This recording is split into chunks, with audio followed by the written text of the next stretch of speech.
What's going on, family? Back in here with the Juke, man. Today we'll be discussing why Darren Waller is still a top 3 tight end in this league, and all of a sudden he's on the Giants, so this guy is not good anymore. But before we dive in, man, subscribe down below. Rotone K is still active, man. Comment down below your thoughts. I want all the smoke. I'm not ducking no smoke. I'm replying to every single comment. Like the video, and let's dive straight into it. The New York Giants traded for Darren Waller this past offseason. You know, I didn't see it coming. I didn't think he was available on the market. Apparently, the Raiders were shopping him around because him and the new regime didn't really click, especially with the new head coach and the direction they wanted to head to. So Darren Waller was going to be out.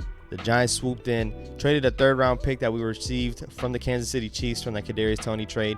So practically, we traded Kadarius Toney for Darren Waller. At the end of the day, when it comes down to how Darren Waller plays, this is going to factor in with that Kadarius Toney trade. And we're going to see how it turns out, man. I would trade that pick any day, any night for Darren Waller, because this guy is a stud. This guy was a top 3 tight end at one point, and still to this day, I think he still is a top 3 tight end, even with the past 2 years with him having injuries. But 2019 was the first year he was able to really burst on the scene. He had 90 catches for 1,100 yards and 3 touchdowns. Bursting onto the scene, this guy was on the Ravens practice squad.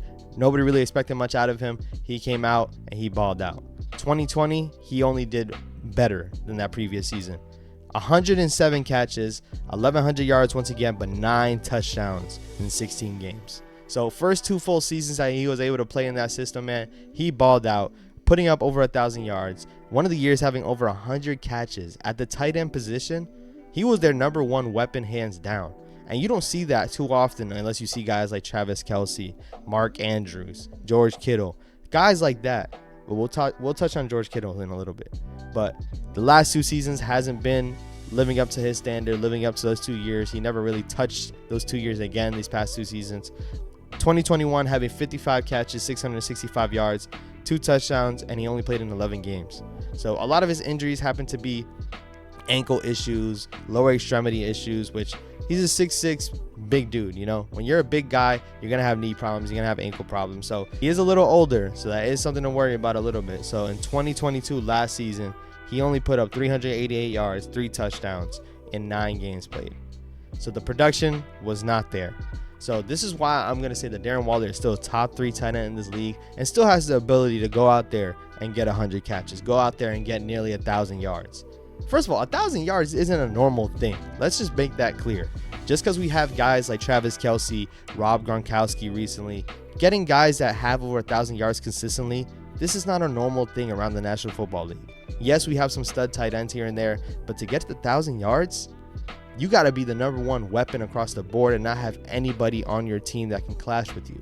So let's look at Darren Waller last year, right?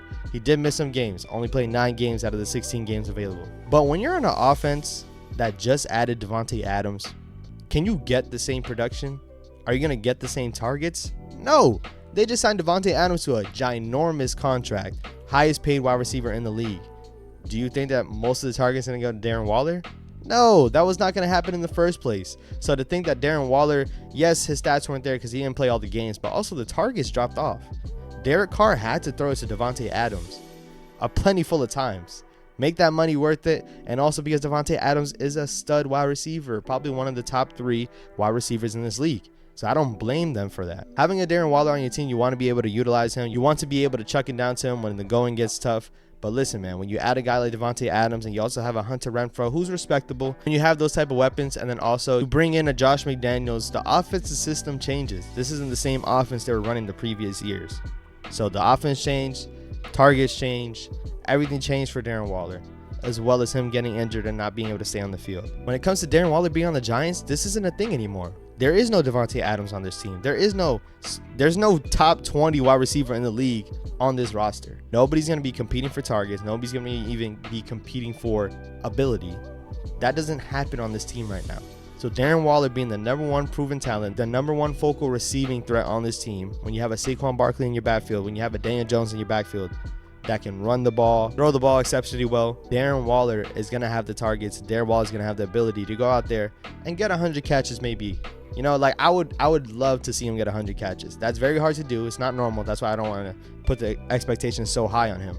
But he'll be able to still run past some dudes, in my opinion. You're still going to have to double cover this guy. This guy's a 6'6", 4'4" running tight end. That's pretty much a wide receiver. He's going to be a mismatch every single time, and I think the Giants are going to exploit that and use it to the best of their ability. So Darren Waller, once again, this is all speculation. This is all projections of what he could do, because at the end of the day, not having a Devontae Adams on your offense is a big deal for a #1 weapon like Darren Waller. Going against his stats, right, we know who the top 3 tight ends are: Travis Kelce, Mark Andrews, George Kittle. Consensus top 3. I think we gotta all agree that is the top 3 tight ends in the league. If it's up to me, I'm swapping George Kittle with Darren Waller. There's no reason for me not to. When I display all the stats right here, George Kittle, 765 yards, 11 touchdowns. Touchdowns were super great. He had multiple games where he had 2 touchdowns, you know. A stud tight end playing in a great offense with Deebo Samuel on the outside, Brandon Ayuk on the outside. You know, I don't want to put the system too much on him.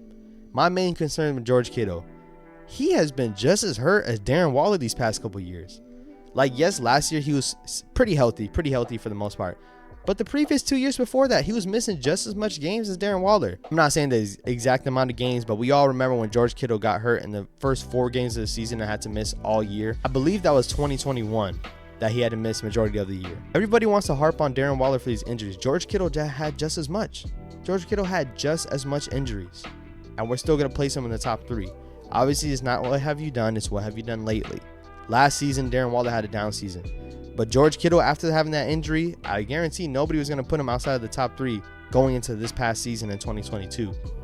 Nobody was going to do that. So I don't think we should give that same type of energy to Darren Waller. I don't think we should give that same type of discredit, because I've seen guys say that Darren Waller is a top 7 tight end.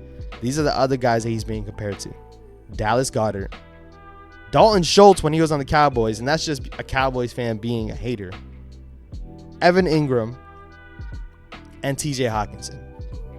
I respect TJ Hawkinson.